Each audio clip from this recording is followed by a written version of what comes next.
Eh, Buenas tardes, apreciados estudiantes. Continuando con la metodología prevista para esta capacitación y agradeciendo pues las generosas preguntas, más de 45 páginas logramos extraer de preguntas, lo cual es un buen síntoma de que ustedes están reflexionando y que están aprovechando este curso, lo cual nos llena de alegría a todos los docentes. Vamos a dividir las preguntas que llegaron al foro en tres sesiones. Una primera sesión organicé una serie de preguntas que tenían que ver con la primera parte del documento, que era sobre fundamentación. Vamos a dedicar unos minutos a responder, más que responder, aclarar algunos conceptos de manera general que intentan dar respuesta a muchas de las inquietudes. La segunda tiene que ver con el tema de los derechos y los mecanismos de protección. También muy interesante las preguntas. Vamos a dedicar la segunda sesión. Y la tercera a un tema que ustedes preguntaron con insistencia y que yo me veo pues en la obligación de responder, y es sobre el tema del derecho internacional humanitario y los derechos humanos. Entonces vamos a iniciar con la primera parte, que tiene que ver la fundamentación. Muchos de ustedes preguntan sobre la jerarquía o la categoría de los derechos humanos. Sobre este primer aspecto, en el texto que les recomendamos y que es de obligatoria lectura del módulo, hablábamos de que generalmente se ha estudiado los derechos humanos a partir de las famosas generaciones. Esta teoría, que se ha denominado la teoría de las generaciones, establecía que había unas generaciones de los derechos que, teniendo su punto de partida o su año cero en la Revolución Francesa y en las reivindicaciones de las burguesías que dieron origen al pensamiento liberal, se hablaba de unos derechos de primera generación, que eran los derechos civiles y políticos, el tema del derecho a la vida, el derecho a no ser esclavizado, a no ser torturado, a no ser injustamente llevado a prisión, a las garantías procesales, al derecho a la libertad de conciencia, libertad de pensamiento. Y estos primeros derechos se denominaron los derechos de primera generación.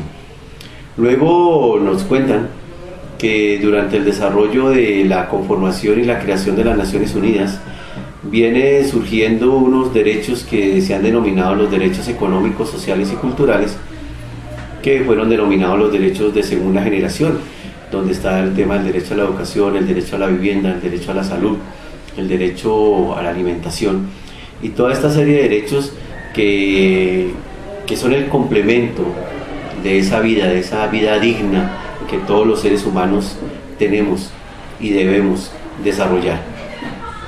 Y los derechos de tercera generación, los derechos de cuarto relacionados con el medio ambiente. Esta teoría, que intentaba hacer una explicación histórica sobre el surgimiento de los derechos, se convirtió en realidad en una manera de clasificar los derechos humanos.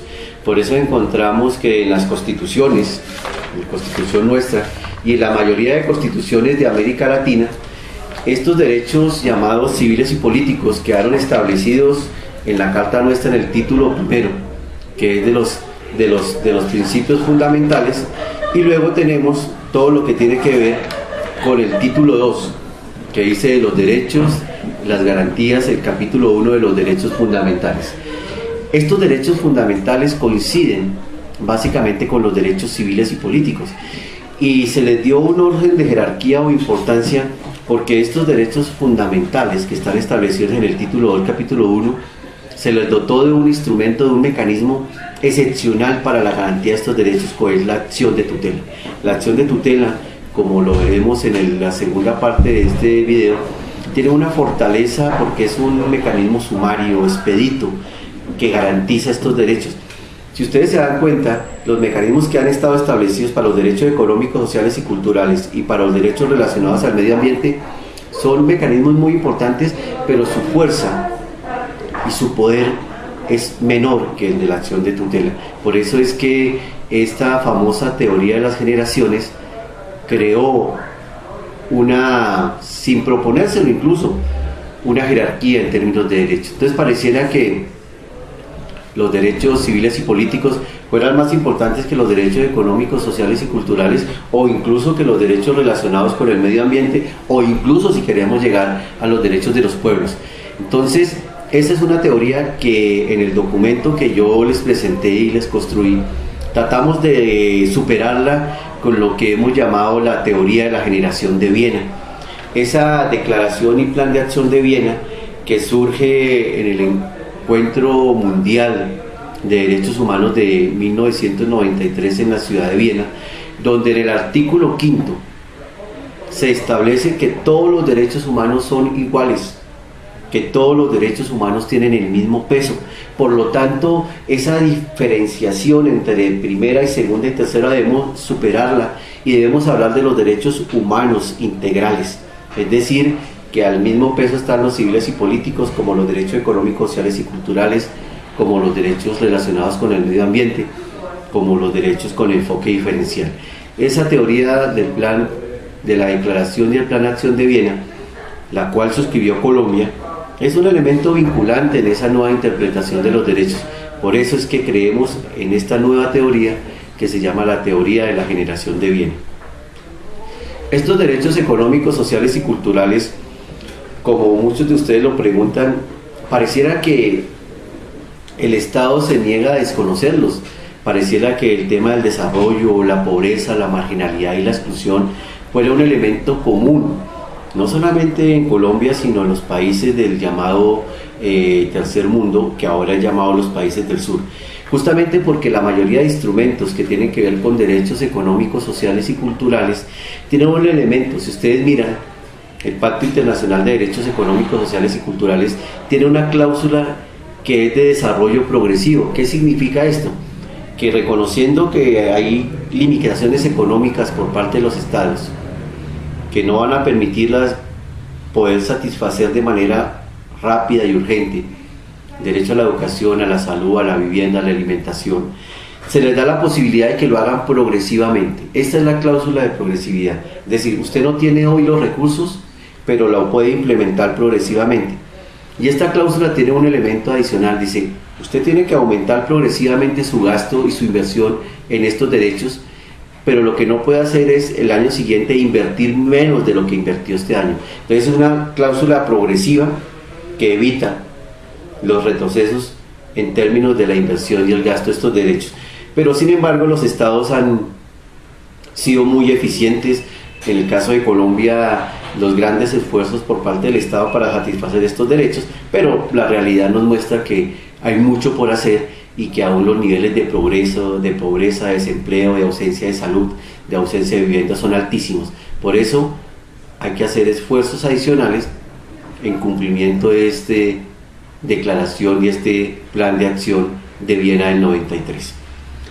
Otro de los elementos sobre el cual giraron las preguntas tiene que ver con este debate entre naturalismo y positivismo y la alternativa que yo les presento en el documento, ¿no? Naturalismo, la dignidad del ser humano, los derechos están antes que el Estado. Los derechos son inherentes a la persona, es decir, desde el mismo momento de la concepción, los seres humanos tenemos derechos por el simple derecho de pertenecer a la familia humana.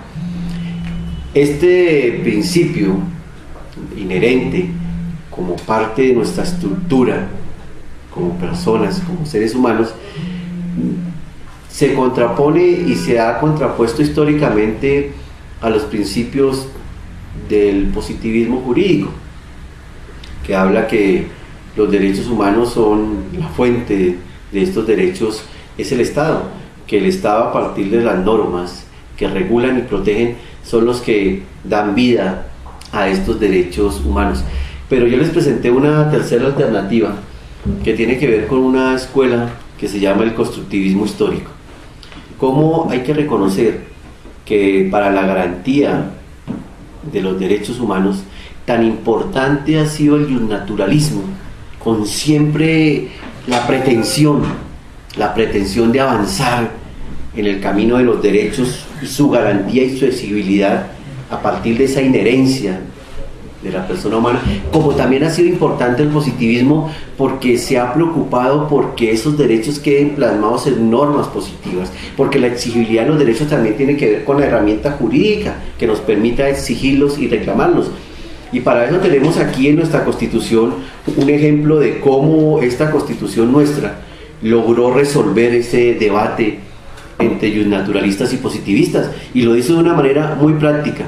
Artículo 94 de la Constitución: la enunciación de los derechos y garantías contenidos en la Constitución y en los convenios internacionales vigentes no debe entenderse como negación de otros que, siendo inherentes a la persona, no figuren expresamente en ellos. O sea, este es el complemento ideal entre lo inherente de esos derechos que defiende el naturalismo y la posibilidad de exigibilidad de las normas a partir de la Constitución y las leyes. Pero además, este artículo 94 deja la puerta abierta para que por esa vía también los derechos que no están nombrados, los famosos innominados, también puedan convertirse en una posibilidad de exigibilidad, y mucho mejor si se convierte en una exigibilidad de tipo jurídico plasmada en una norma. Entonces yo creo que este debate tan interesante, pues la verdad que nuestra Constitución está superado. Norberto Bobbio decía, en el siglo XXI el tema de la fundamentación sobre el naturalismo y el positivismo pasará a un segundo plano, porque lo que será importante para la humanidad será cómo exigir y cómo garantizar los derechos humanos y los derechos fundamentales. Yo creo que este artículo 94 es muy importante. Y la última parte de esta primera sesión tiene que ver con ese dualismo que existe entre el derecho y el deber. No hay derecho sin deber. Por eso cuando hablamos de los derechos también debemos hablar de los deberes, porque muy frecuentemente reivindicamos los derechos, pero ¿y los deberes? Las obligaciones que tenemos los ciudadanos, las obligaciones que tenemos los seres humanos.